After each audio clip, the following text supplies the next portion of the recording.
We'll hear argument first this morning in Case 18-389, Parker Drilling Management Services versus Newton. Mr. Clement.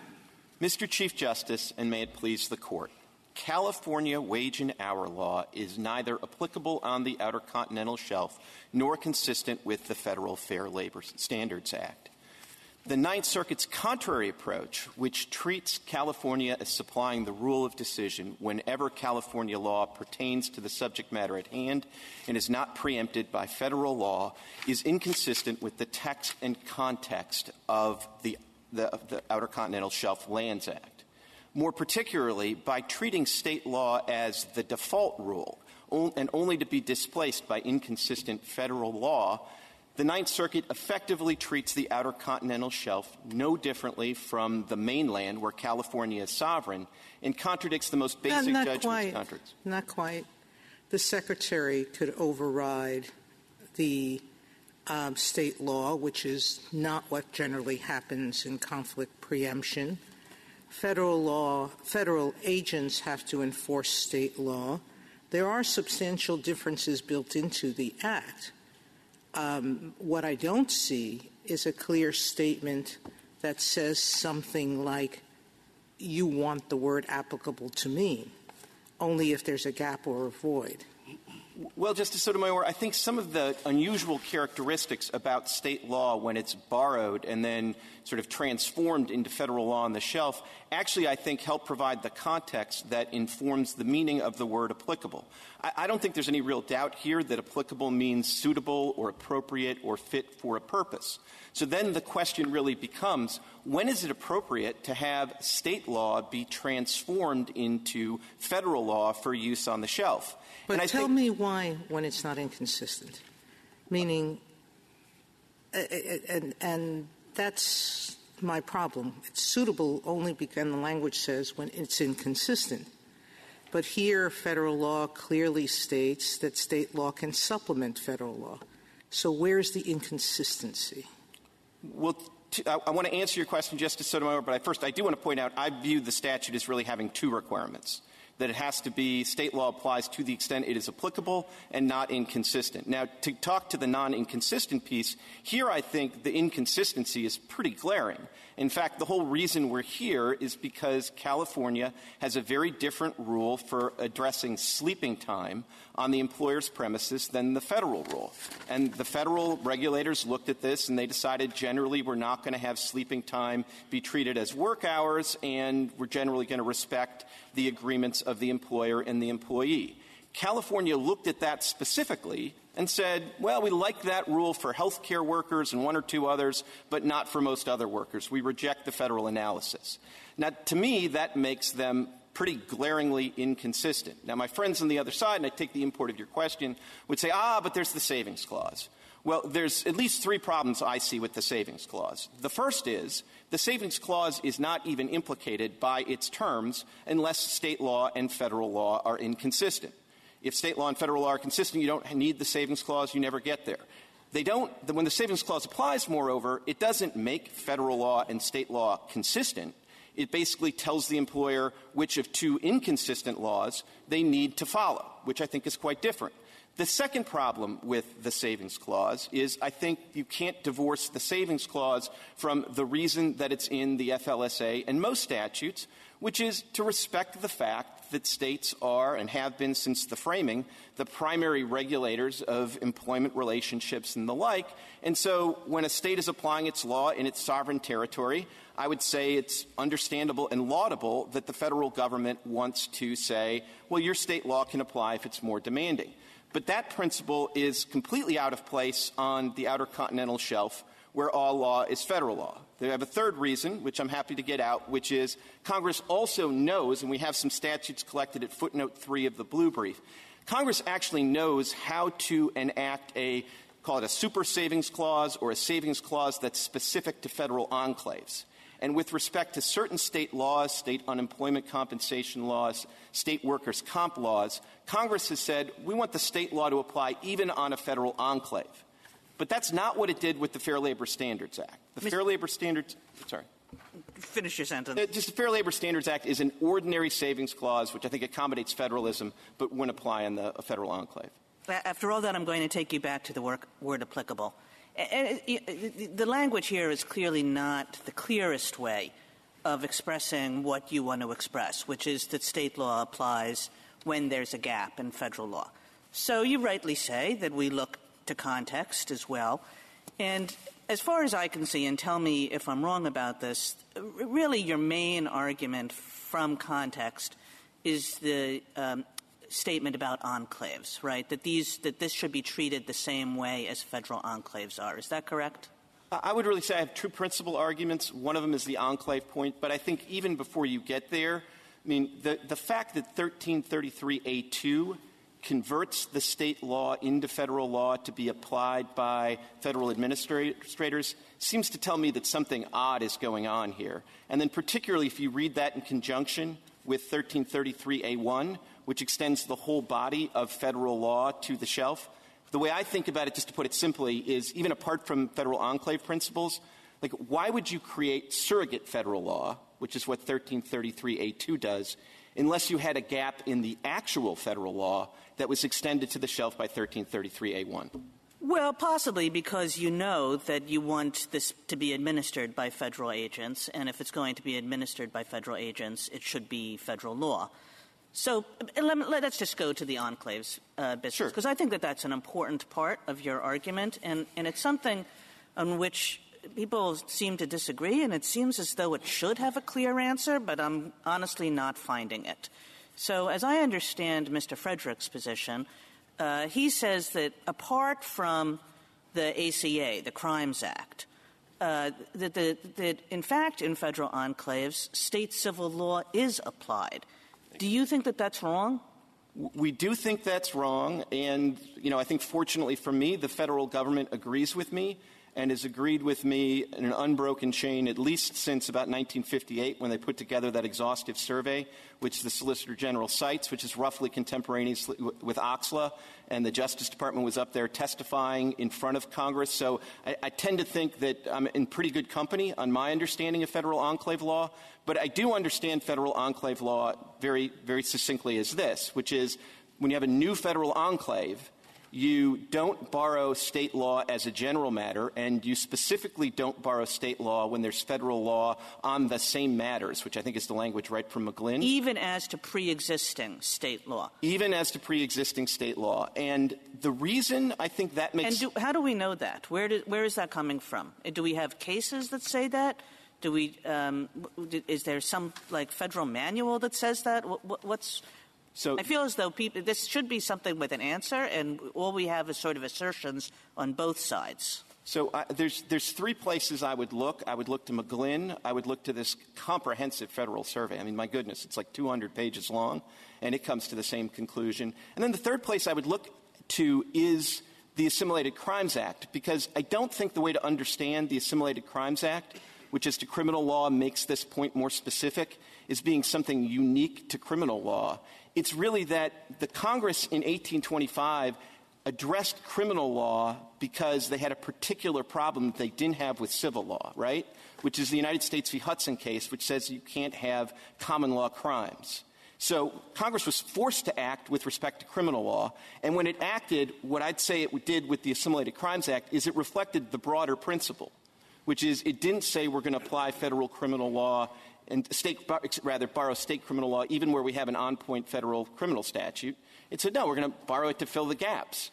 And if you take a step back, I think that is the basic problem that you have in a newly created federal enclave, which is, it's the same problem Congress had in enacting OXLA, which is you've made it a federal enclave, so you're not anxious to have a lot of state law applying there. But, the law, like nature, abhors a vacuum. So you just don't want to have all sorts of, whether it's a cow wandering onto the railroad or whether it's people having a bet and, no contract law. You just don't want there to be a vacuum. So are there federal enclaves inside California? There are. And what is the labor law regime there? The majority view is that the Fair Labor Standards Act does not apply to the federal enclaves when they are within a state. My friend has found an unpublished opinion that applies a different rule, but we've found something like 4 or 5 or 6 opinions that go the other way. So there is, I think the majority view is that even on land, the Fair Labor Standards Act doesn't apply on a federal enclave. You have one federal minimum wage.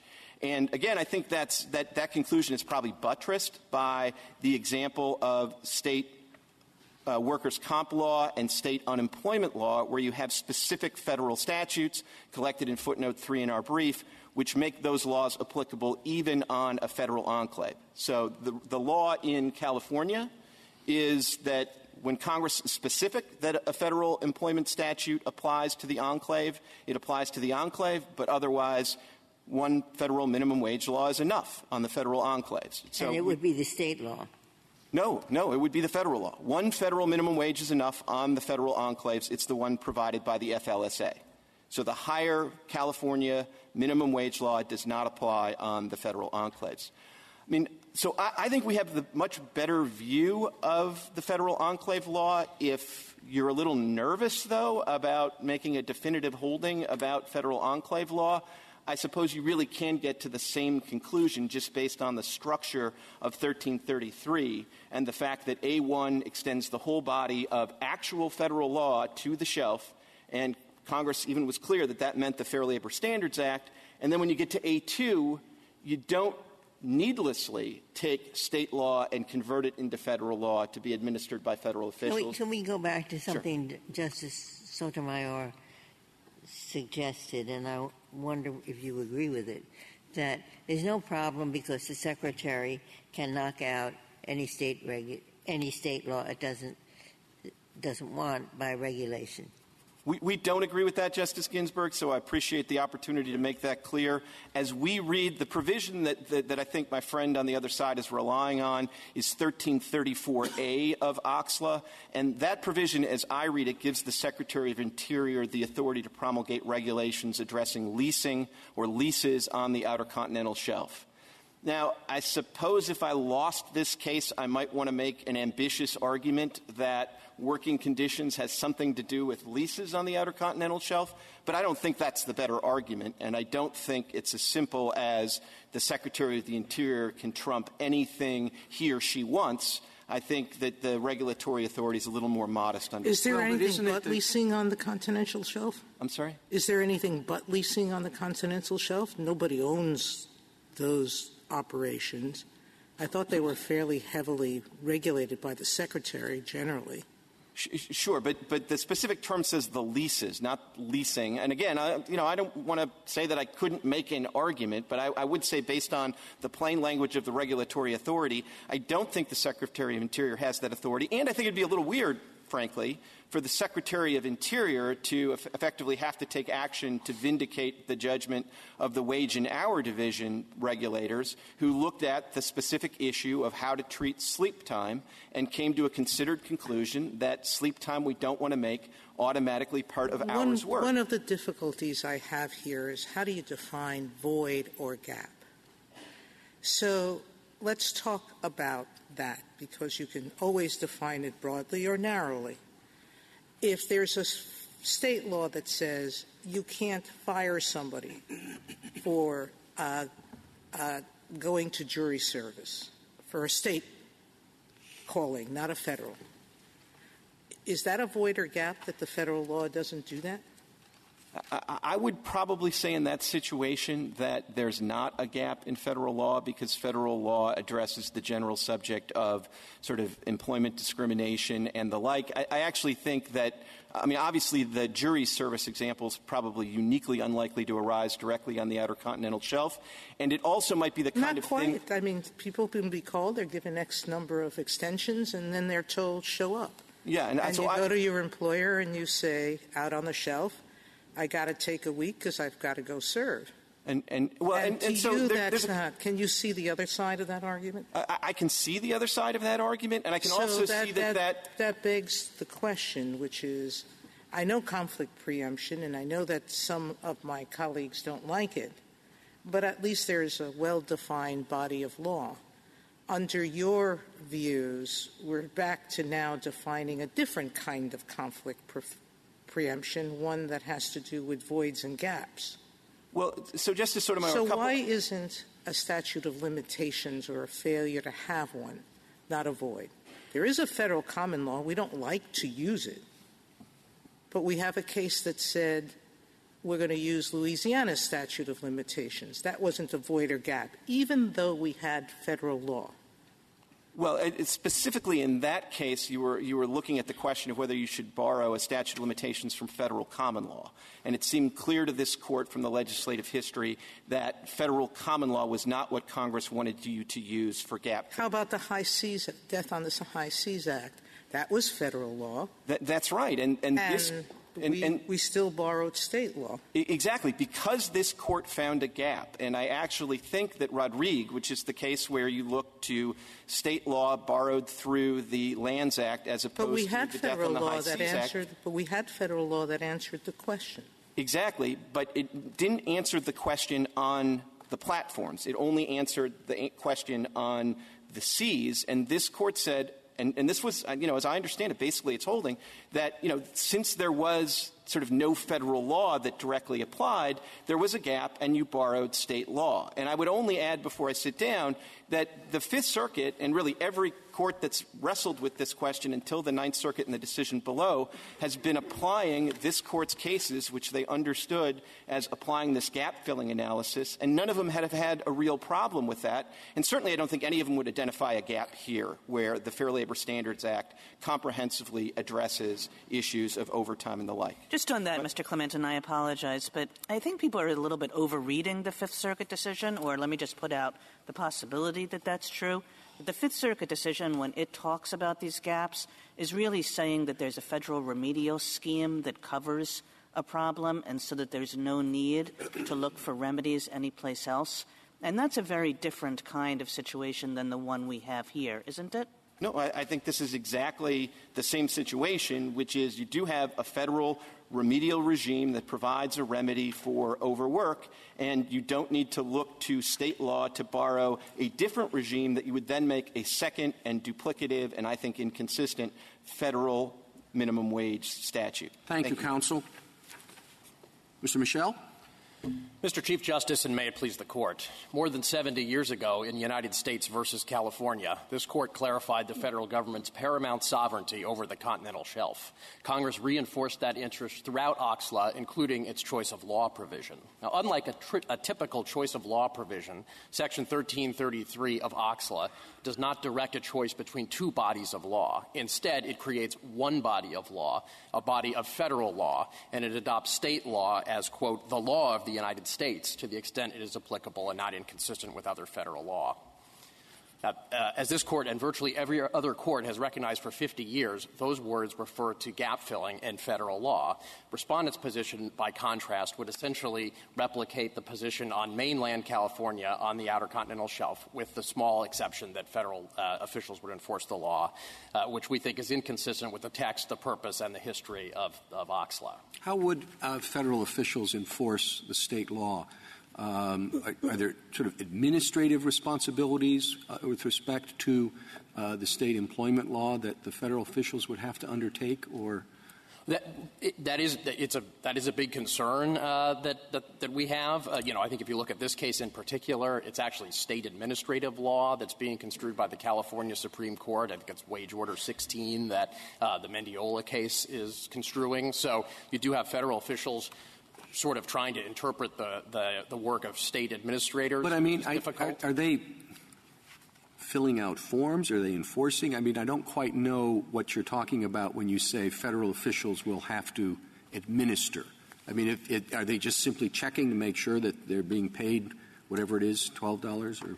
I see, yeah. I mean, it varies, obviously, depending on the regulation. With something like this, presumably it would be the Wage and Hour Division of the Labor Department that ensures compliance with minimum wage laws in the same way that it does on the mainland, although, of course, it would have to adopt all of this state law where we already have a federal law. And as we reproduce in appendix to our brief, federal law, including the Labor Department regulations, address a lot of these issues already. And I do think, if you sort of picture at page 8A of our brief, for example, we have the statute on the minimum wage, which at the bottom says it's $7.25 an hour. Given this unique choice of law provision, what Respondent is essentially saying is that you should adopt another sub-provision that has a different federal minimum wage. And I do think it's just a very odd concept and one that has no support in the statute's history to say we're going to have two federal minimum wages where federal law has already answered this question. Two questions, but one is minor, and if you don't know, just say. What percentage, rough guess, of Outer Continental Shelf activity takes place in the Fifth Circuit? Is it more like — that's one question. And if you have a quick answer, I have another question. I have a pretty quick answer. I think it's about 97%. 97%. Okay. Now, my second question is this, that has federal enclaves in mind. There are dozens and dozens of federal regulatory programs. They have to do with, safety, OSHA, NHTSA, drugs, you name it.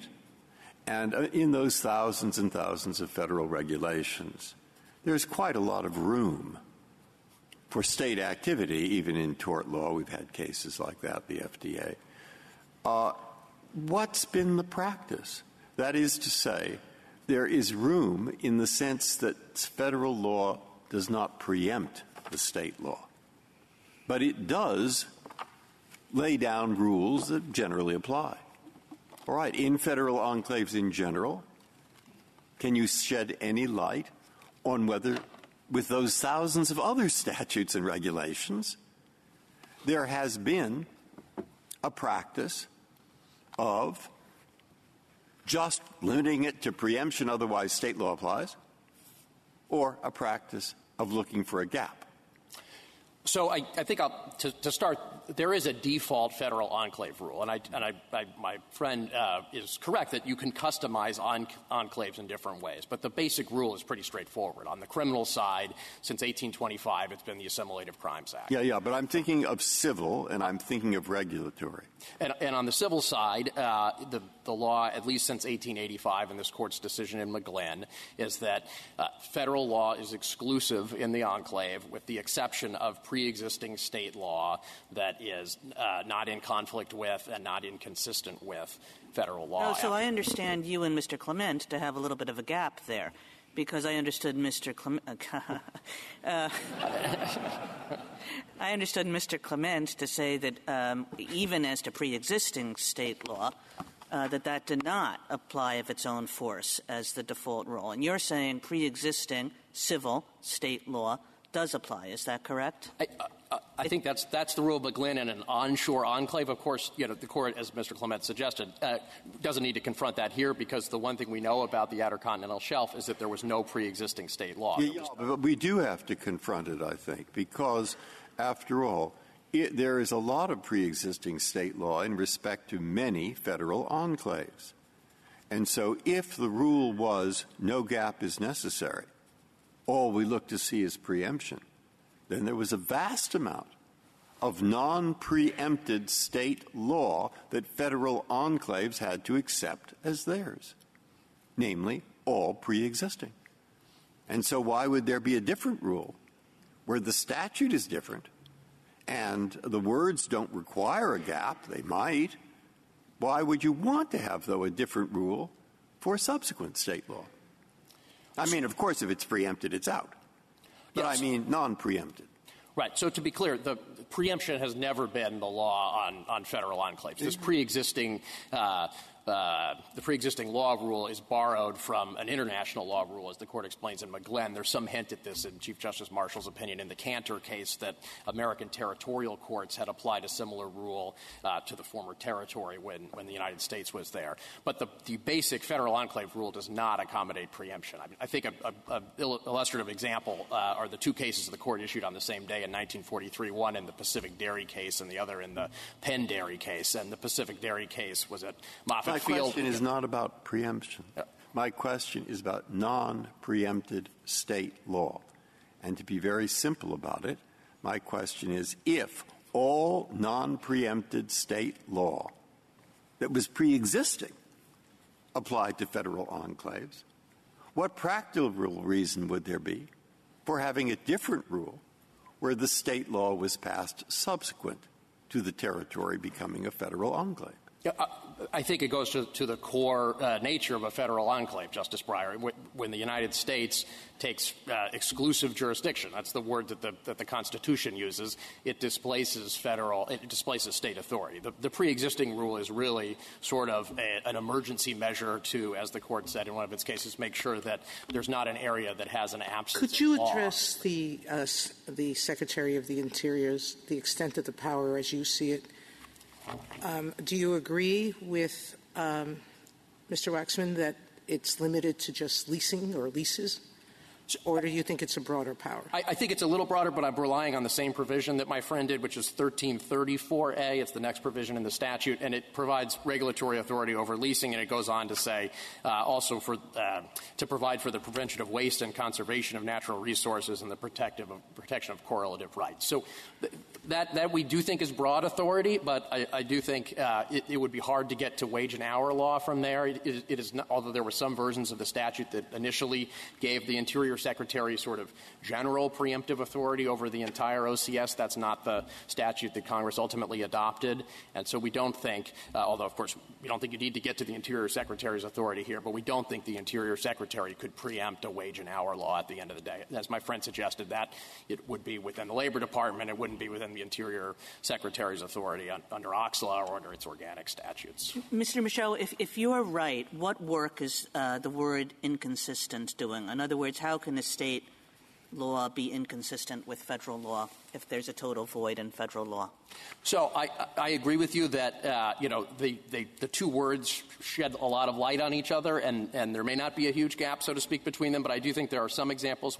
We cite some in our briefs. Another example that I think has come up in this Court's enclave cases is the general principle that when the federal government takes an enclave, state law, whatever else it does, cannot interfere with the federal government's use of the enclave for the purpose of the enclave. So even if there was some gap in federal law and the state came along with a law that would say make it impossible or not even that bad, interfere with the government's use of an enclave for a military base or a national park or something like that, even in the absence of an on-point federal law, that it would still be inconsistent. I guess I'm having a little bit of a hard time. Sorry. Go ahead. But just understanding that example and the ones in your brief, are you saying that even if it's inconsistent with the federal law, it can be inconsistent with sort of broad-scale federal policy, and that that's what the statute is looking towards? I think it's both. Federal law is the most obvious example, but the cases have also referred to federal policy. So inconsistency with either, we think, would be a reason not to assimilate the statute. Thank you, counsel. Mr. Frederick.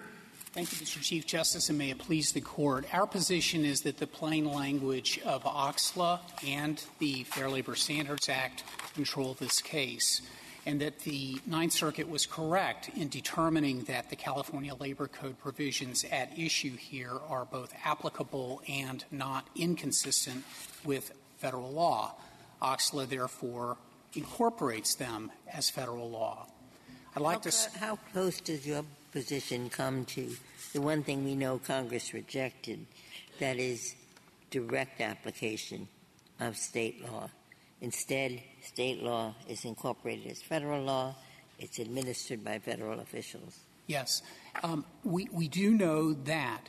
OXLA, however, was a compromise, and the compromise was between having state control over the law of the Outer Continental Shelf and federal law, but federal law did not encompass all of the legal relationships and matters that concern human endeavors. And that's why what Congress did was to incorporate state law as federal law, with federal law having supremacy and the Secretary having the authority to issue the appropriate regulations. And if I could just start there, the first sentence of Section 1334A, in answer to your question, Justice Sotomayor, reads as follows.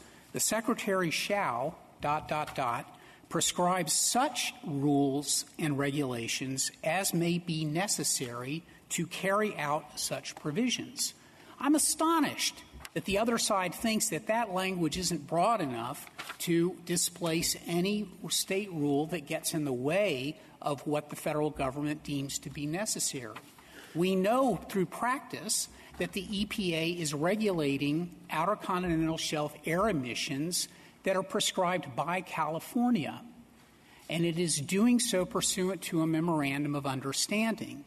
There are memorandum of understanding between the Secretary of Interior and the Coast Guard and the EPA and the National Park Service and the National Oceanic and Air Administration that concern the interrelationships of how law enforcement occurs with state law as the substance of what is being enforced. That happens every day in the National Park Service, where National Park Rangers are enforcing hunting and fishing rules that are prescribed by states. Which federal agency has Congress given preemptive authority with respect to the Outer Continental Shelf? The Interior Department. So even on a question of labor law, the Interior Department could issue regulations that of their own force would preempt the California rules?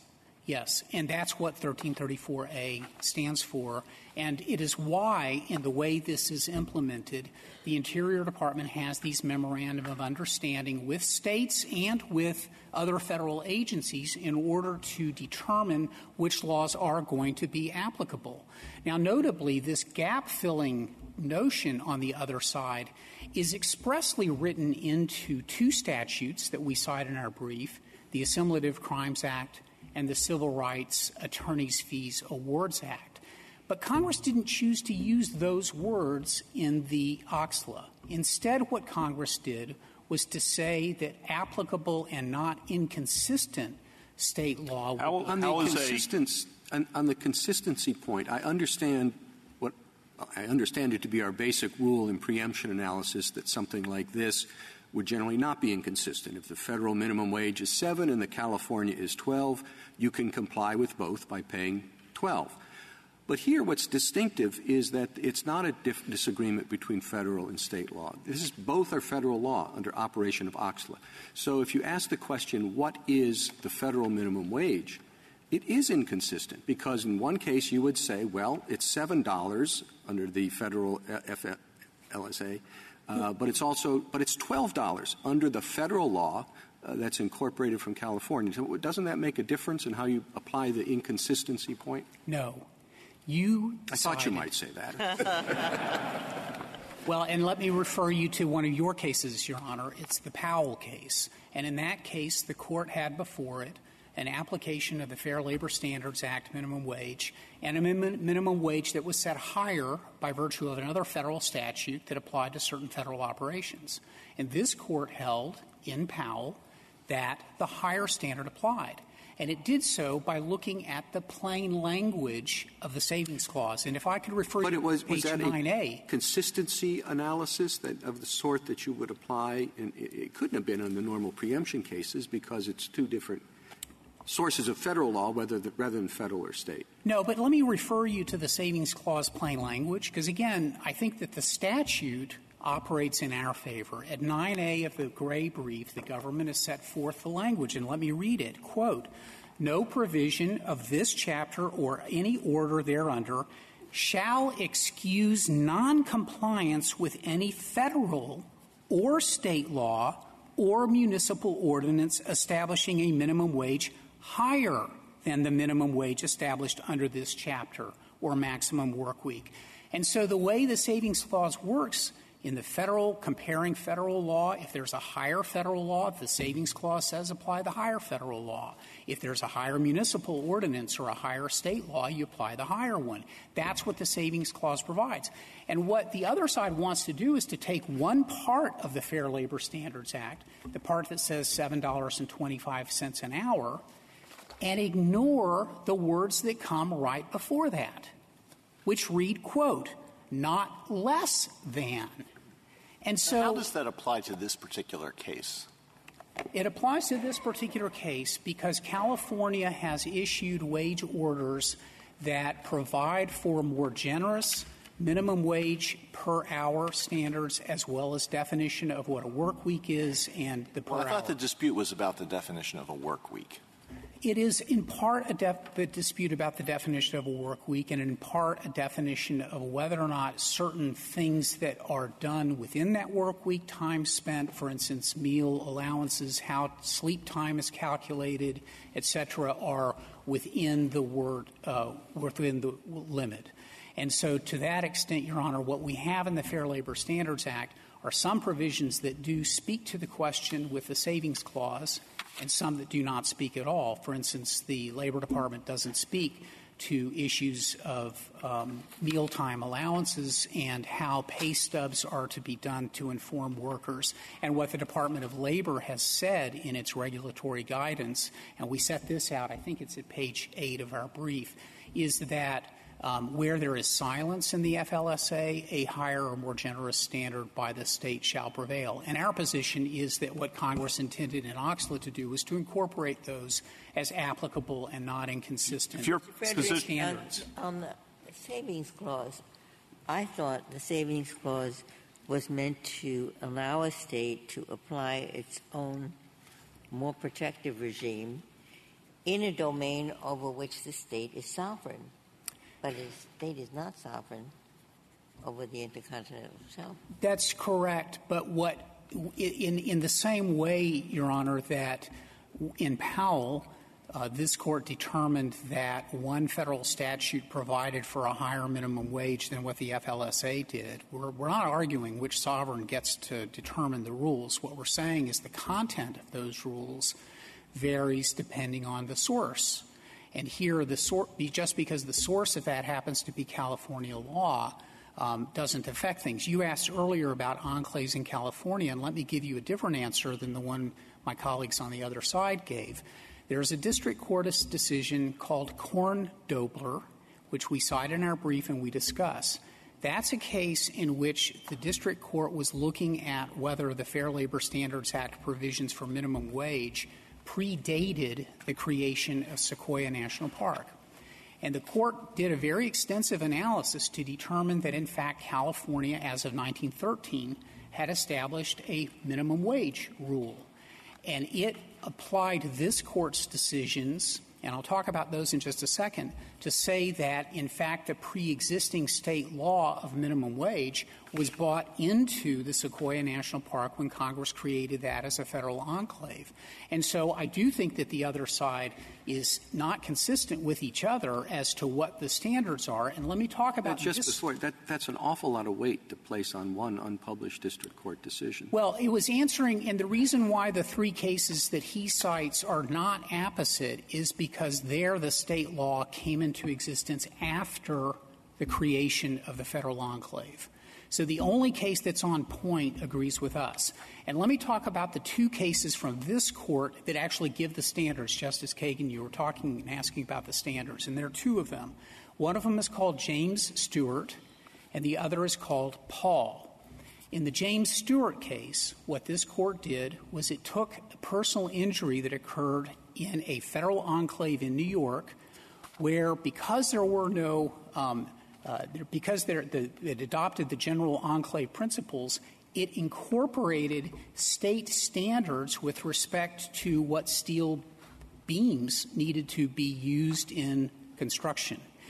There, the worker was injured because of a violation of the state standard, and what this Court held was that that state standard had been incorporated into the federal enclave law and therefore was the law of the United States, I think was the phrase this Court used. So it was incorporated federal law, even though the source of the standard and the substance of the standard derived from state law. And that all happened prior to, as the federal enclave was being created.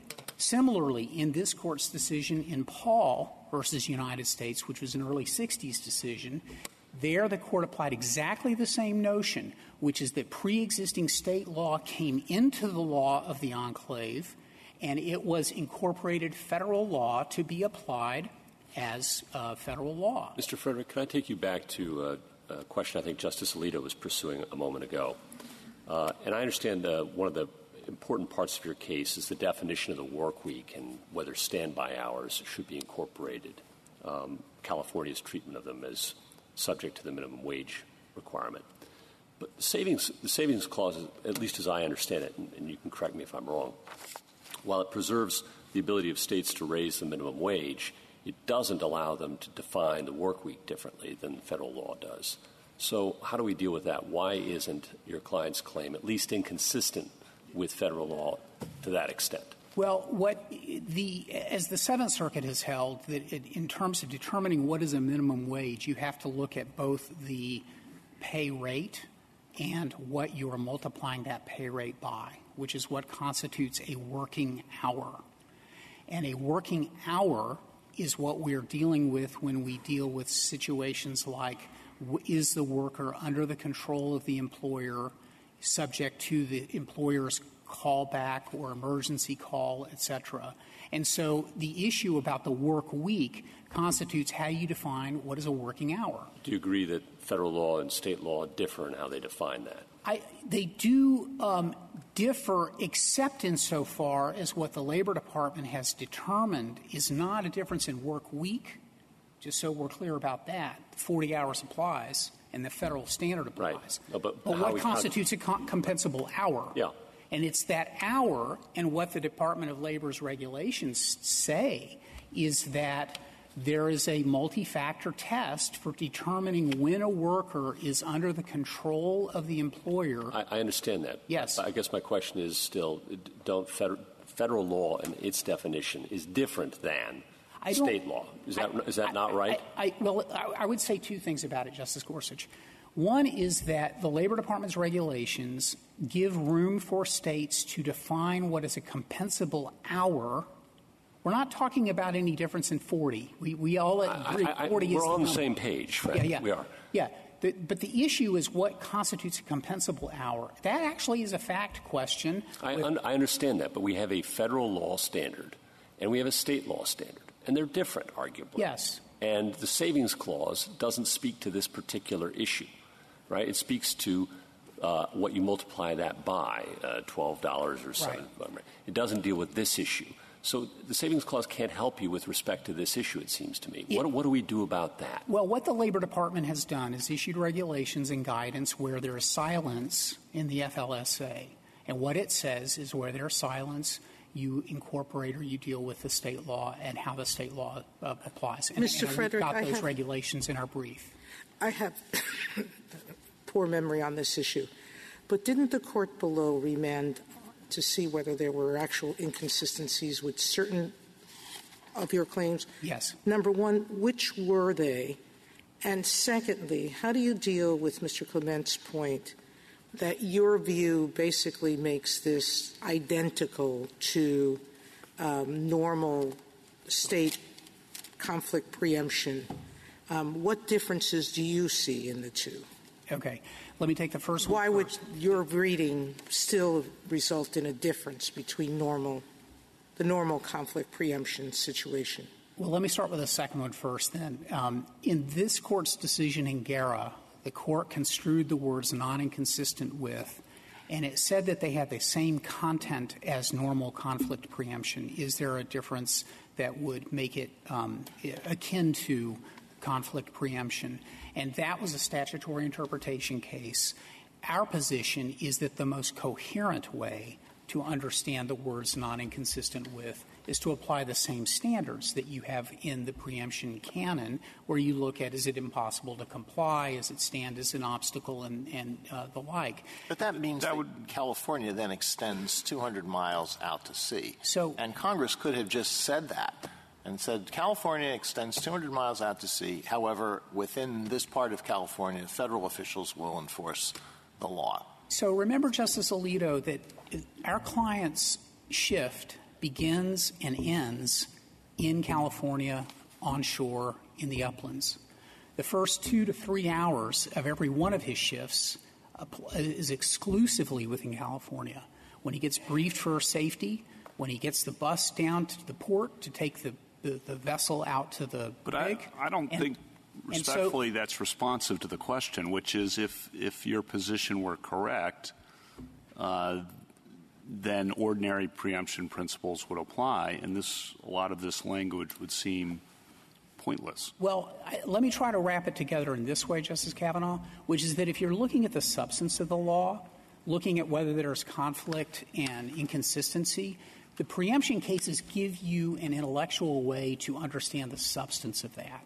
I'm not here to argue that California controls the outcome. The federal government does. And the Secretary has the authority to issue regulations if the Secretary perceives there to be a difference that would matter in the context of the Outer Continental Shelf. Is that what you think the principal difference is? Because I have the same concern here.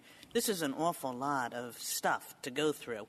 If all that Congress wanted to do was to essentially set up the regime that applies everywhere else, and especially in light of the fact that Congress seemed to have rejected a draft statute that said exactly that. So what is the difference, as you see it, between this statute and one that would just say, here on the Outer Continental Shelf, just as in California, preemption principles apply? Well, number one, who decides? That's a big difference in terms of what regulatory power is given to displace a state standard. Number two, you have a decision, and you talk about the compromise, but let me give you the other part of the compromise, which was that it was advocated to have federal admiralty law apply to the Outer Continental Shelf, and the Congress said no. And where they came in the middle was to create OXLA, where they incorporated these state standards as federal law to be implemented in that manner. But please keep in mind that the development of the Outer Continental Shelf encompasses relationships with the state. And that's why this court in Houston said that the special relationship between the adjacent state to the oil rig is important. Why? Because that's where the worker is coming from. That's where his lawyer can be expected to understand what the applicable standards are. That's why if something happens to him, he's going to know where to look for a legal redress. And there are many oil rigs within the 3-mile limit. And as this court held in Valladolid, there is overlapping coverage between state workers' compensation and the Longshore Harbor Workers' Compensation Act, and it discussed a case called Herb's Welding, which says that within the 3-mile limit, state law controls completely. And so what we're talking about is a very fluid situation, if you will, between workers who might go to a rig within the 3-mile limit and be governed exclusively by state law, one shift, come back on shore, then go back out to a shift that would be on the Outer Continental Shelf. And the question is what legal regime is going to cover those people. And it's quite sensible why Congress would have said, substantively, we think that the state law ought to apply, but to the extent that the Secretary of Interior perceives there to be inconsistencies with the federal standard, we're going to give the Secretary the authority, regulatory authority, to displace that standard. That makes sense. Difficult argument, both sides. And what's gnawing at me is the word applicable. And the Fifth Circuit has, for 50 years, interpreted it to require a gap. And you heard the answer they gave to the question I asked, which was that 97% of those involved in this are in the Fifth Circuit. So I'm slightly worried. Yes. I don't know if it's determinative, but I'm slightly worried about overturning a set of Court of Appeals decisions under which industry and labor and everyone have worked, 97% of them, for 50 years. Right now, I do want you to hear what you have to say. I do, and I have a number of things to say, Justice Breyer, and I appreciate you raising this so that I can address them orally. First, the Fifth Circuit decided that gap standard in a case called Continental Oil, which was a classic maritime law case. There, the vessel went and it collided into the offshore rig, and the court was faced with the question, what law applies? And what the court said was maritime law applies because there's no gap there. You know what happens with a marine casualty situation. The admiralty law will govern that situation. The same judge, Judge John R. Brown, who is one of the most distinguished admiralty law judges ever to serve in this court, decided a case about 20 years, or not in this court, in the courts, 20 years later decided a case called PLT. Now, if you want to look at what reliance interests are, you should look at that case, not the Continental oil case. Because in PLT, Judge Brown's decision for the Fifth Circuit did not use gap filling. Rather, he used a standard that is very much like what the Ninth Circuit did in this case. Moreover, the standards that you would be worried about applying here are not likely to arise in the Fifth Circuit cases because state law has already made an affirmative determination not to apply their state laws to the Outer Continental Shelf. Both Louisiana and Texas have, by statute, determined that their workers' compensation is not going to apply to the Outer Continental Shelf, and their state labor laws will not apply to the Outer Continental Shelf. So to the extent that you perceive there to be a problem that would be unique in correcting the law in the Fifth Circuit, I don't think you have to have a similar type of worry as the kind of case that we have here, because neither Texas nor Louisiana have comparable state laws that seek to go above the federal floor in the FLSA. Now, the word applicable, I do think, has meaning, and the other side fluctuates between it being surplusage or irrelevant or whatever. But I do want to point out that it's not just applicable state law that the Secretary is administering, it's also applicable federal law. So if the word applicable really does mean gap filling, you strain to wonder how is it that the Secretary is supposed to determine what applicable law is if you give it an authoritative construction that the word applicable means gap filling, because then you have a complete contradiction and you have read the statute in a very bizarre way, because ordinarily what the Secretary is doing is reading the word applicable federal law to decide does the Clean Air Act apply. Why does it not inconsistent with suggest gap filling in this context, in this statute? Well, for the reason that this Court in Powell explained why, and also why this Court in Guerra explained why. Not inconsistent with, in its ordinary parlance, would mean not incompatible with. And incompatible is a word that is stronger than simply the creation of a void or a gap. You would look at whether there is a conflict or inconsistency. So if you're looking at the words... Well, I would say in ordinary parlance, two different requirements are not consistent with one another. Well, you look at whether or not the two requirements that may be different can be accommodated to each other. And that's why in... That sounds like impossibility. No, in Guerra, the Court looked at the application of California's standards regarding pregnancy relief and discrimination and the federal standard for pregnancy, and it determined that they were different, but the fact that the California standard was more protective meant that it was not inconsistent with what the federal law was. And so for that reason, I think that case is the most closely on point to the actual words that we have to work with here. And so rather than sort of conjure up some concepts that are not appropriate as the other side is trying to weave, I think if you just read the statutes here, the statutes by their plain language give you the answer. If I think that not inconsistent can be interpreted either the way you interpret it or the way Mr. Clement interprets it, where do I go from there? Well, Mr. Clement doesn't give a definition in his opening brief. In his closing brief, I'll amend the question. So if I think that not inconsistent can mean in conflict with, irreconcilable, but also simply different in an important way, where do I go from there? Well, I think then you look at the source of the law that's supposedly different. And here, where I think that the statute is best understood is that the word applicable focuses on the state law and the phrase not inconsistent with focuses on the federal law. I don't know what you can get out of applicable. Can you conceive a situation in which somebody is directed to apply law that is inapplicable? Well, the best example that I could give, California in its Public Resources Code has quite extensive rules concerning drilling and mining on land. And one could well conclude that the word applicable could be used to say those standards don't apply to the marine environment of drilling offshore. And so that would be an area of law that if you looked at it, you might say those mining and drilling requirements would seem to be applicable. And then if you thought a little harder about it and said, actually it's quite a different environment and it's quite a different situation, you might say that, in fact, they are not applicable.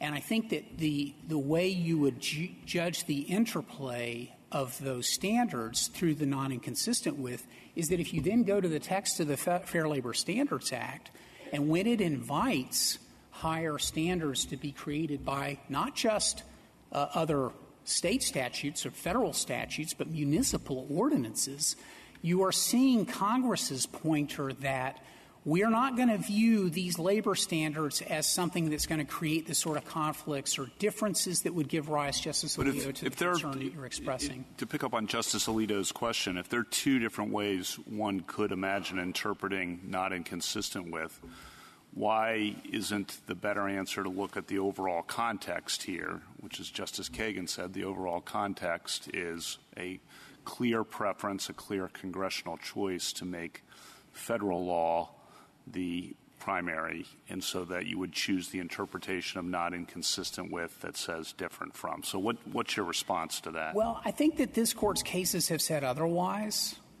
in both Powell and Guerra. I think the statute says otherwise.